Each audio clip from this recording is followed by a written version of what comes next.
আসসালামু আলাইকুম, this is Risha কবির। আপনারা সবাই কেমন আছেন? আপনাদের দোয়ায় অনেকটা ভালো আছি।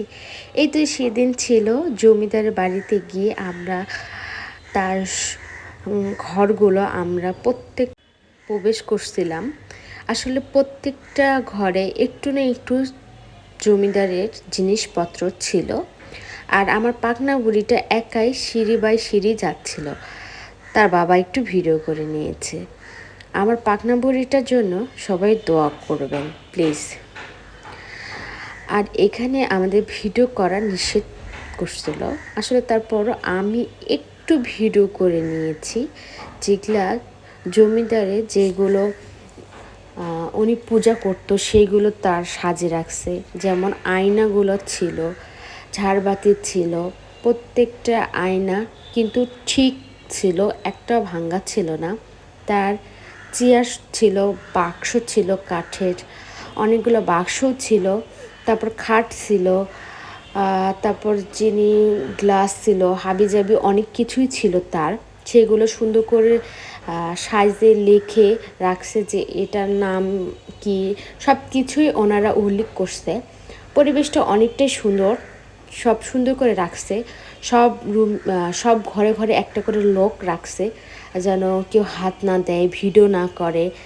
আর আমার পাশে যেগুলো দেখতেছিলেন সিন্দুকগুলা, 15টারও বেশি ছিল সিন্দুক। আসলে এই সিন্দুকগুলো কাগজপাতি হাবিজাবি অনেক স্বর্ণ টর্ণ রাখতো।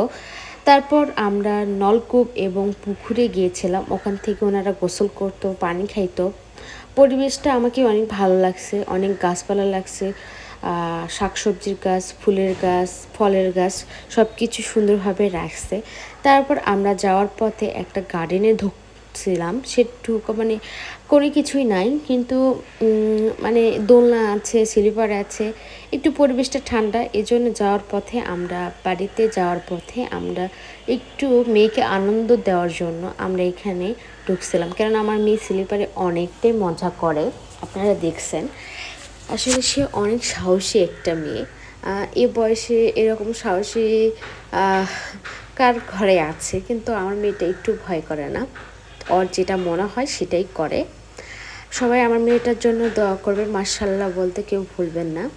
সে একাই উঠে কিভাবে বসে খাবে দেখেন, স্লিপার। আসলে খাবে বলতে গেলে এটা একটা মজা, একটা ভালো লাগা, এটাই। তারপর সে তো খাচ্ছিল। তারপর আমরা ওখান থেকে আসার পর আমরা আরেকটা জমিদার বাড়িতে গিয়েছিলাম, আপনারা নেক্সট ভিডিওতে দেখতে পারবেন, অবশ্যই অপেক্ষা করবেন। তারপর যাওয়ার পথে আমরা লাঞ্চটা করে শেষ করি। অবশ্যই লাইক কমেন্ট শেয়ার করবেন।